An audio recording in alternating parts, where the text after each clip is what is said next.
اور زندگی کا جو مزہ اور لطف ہے اور اس کا جمال ہے، فی الدنیا اربع خصال، وہ دنیا میں چار چیز، جنت کے پہلے دروازے پہ جو باب المعرفت اس پہ لکھا ہوا ہے کہ زندگی کا مزہ، زندگی کا دنیا میں مزہ چار چیزوں، زندگی کا دنیا میں چار چیزوں سے مزہ ہے۔ دنیاوی زندگی حسن پا جائے گی اگر چار چیزوں کو اختیار کر لیا جائے۔ لکل شیء حلیۃ وحلیۃ طیب العیش فی الدنیا اربع خصال، چار چیز۔ الاول، سب سے پہلی، القناعہ، سب سے پہلی چیز جس سے دنیا کی زندگی حسن پا جاتی ہے وہ ہے قناعت۔ قناعت کسے کہتے ہیں؟ کنجوسی اور چیز ہے، قناعت اور چیز، اور بخل اور چیز ہے، قناعت اور چیز ہے۔ بخل مذمت میں ہے اور قناعت تعریف۔ قناعت کسے کہتے ہیں؟ میری ضرورت کی چار چیزیں ہیں، فلاں کام کے لیے مجھے دو چیزوں کی ضرورت ہے، اپنے کمرے کے لیے مجھے مثال فلاں دو چیزوں کی ضرورت ہے، اپنے آفس کے لیے مجھے اتنی چیئرز کی ضرورت ہے، میں اس پر قناعت نہ کروں اور بہتر اور چاہیے، یہ بھی چاہیے وہ بھی چاہیے،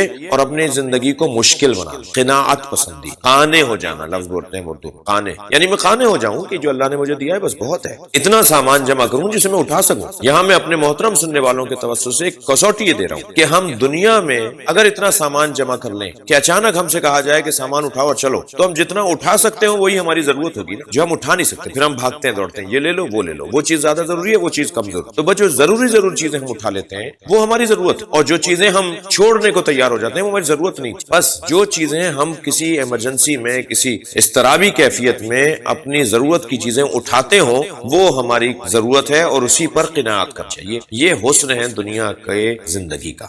پہلا جو انسان کی زندگی کے اندر حسن لے کر آئے گا دنیاوی زندگی میں وہ ہے القناعت، قناعت۔ ثانی نبذ الحقد، یعنی ترک کینہ۔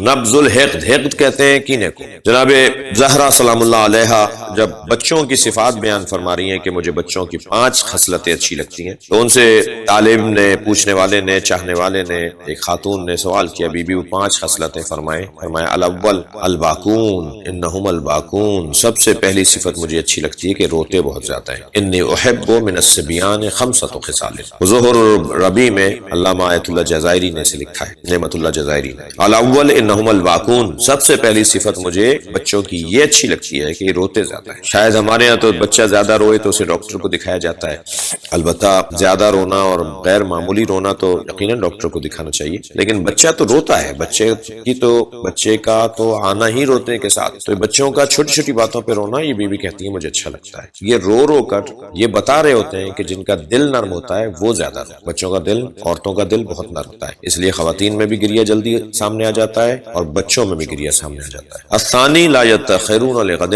فرماتے ہیں مجھے اچھا لگتا ہے بچے آج کا کام کل پر نہیں چھوڑتے۔ الثالث یجتمعون علی التراب، یہ مٹی پر بیٹھ جاتے ہیں، اپنے کپڑے گندے کر کے آ جاتے ہیں، یہ بتاتے ہیں کہ دنیا دل لگانے کی جگہ نہیں، اور اس میں تکبر نہیں کرو، اس میں غرور نہیں کرو، جہاں دل کہے اور جہاں جی کہہ رہا ہو وہاں جا کے بیٹھ جاؤ۔ الرابع یعمرون ثم یخربون، یہ مٹی کے کھلونے گھروندے بناتے ہیں، کھیلنے کے بعد لات مار مار کے توڑ دیتے، یہ اپنے کھلونوں کو توڑ کر بتاتے ہیں کہ ہماری تو دنیا یہ تھی، اس دنیا کو استعمال کرو اور آگے بڑھو، دنیا تمہیں استعمال نہ چاہے، دنیا تمہیں اپنے گرفت میں نہ لے لے۔ یہ دوسرا، یہ چوتھی صفت۔ اور 5ویں صفت جو میرے مضمون میں بھی ہے، فرماتے ہیں کہ حضرت فرماتی ہیں یختصمون بغیر حقد، یہ لڑتے ہیں مگر دلوں میں کینہ نہیں رکھتے، یہ آج کا کام، یہ آج کی لڑائی کو آج ہی ختم کرتے ہیں، یہ آج کی بات کو آج ہی ختم، یہ دلوں میں نہیں بٹھاتے بات۔ کوئی معلوم ہے 10 سال بعد ملاقات ہوئی تو سلام کا جواب نہیں دے رہے، بھائی کیا بات ہے؟ کہ 10 سال پہلے تم نے مجھے ایسے کہہ دیا تھا، نہیں دل میں کیوں رکھے بیٹھے تھے تم، کینہ پرور کیوں؟ جنت کے دروازے پر دوسرا کلمہ یہ لکھا ہوا ہے، پہلے دروازے پر باب المعرفت پر دوسرا کلمہ لکھا ہوا ہے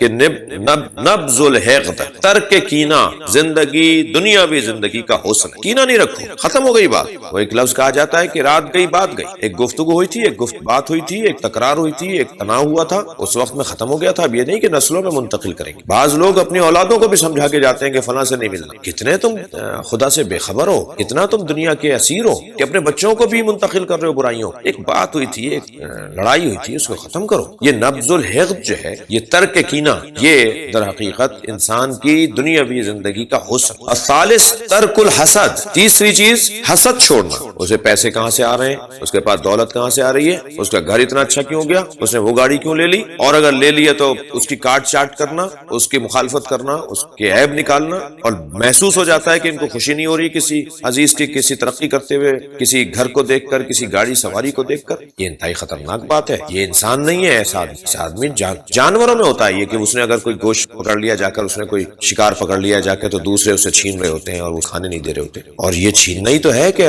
میں خوش نہیں ہو رہا اپنے کسی عزیز کی ترقی کو دیکھ کر، اس کی خوشحالی کو دیکھ کر مجھے پریشانی ہو رہی ہے. تو انسان تو ایسا نہیں کرتا، یہ تو جانوروں کی علامت ہے. تو تیسری صفت جو ہے وہ ترک الحسد ہے. عزت، مال، دولت، شہرت، کرسی، اس کا جو پذیرائی ہے معاشرے کے اندر، ان ساری چیزوں کو. اور دیکھیے ہم امام زین العابدین علیہ السلام کے پیروکار ہیں، ان کے شیعہ ہیں. ہم چوتھے امام کے جو سیرت کا پہلو ہے اس پر توجہ ہمارے لیے بہت ضروری ہے، اور وہ ہے ساجد یا سجاد لقب. سجاد کثرت سجود کی وجہ سے سجاد، فعال، جی، دراب، قتال، یہ الفاظ جو ہیں وہ کثرت کی طرف اشارہ کرتے ہیں. سجاد بہت زیادہ سجدہ کرنے والا وجود. کیوں امام سجاد کو سجاد کہتے ہیں؟ اس لیے کہ جب حضرت کو کسی مومن کی ترقی، اس کی خوشحالی، اس کو نعمت ملنے کی خبر ہوتی تھی کہ اسے اللہ نے نعمت عطا کی ہے، تو امام فوراً سجدے میں سر رکھ کے اللہ کا شکر ادا کرتے تھے کہ اللہ تو نے ایک اپنی مخلوق کو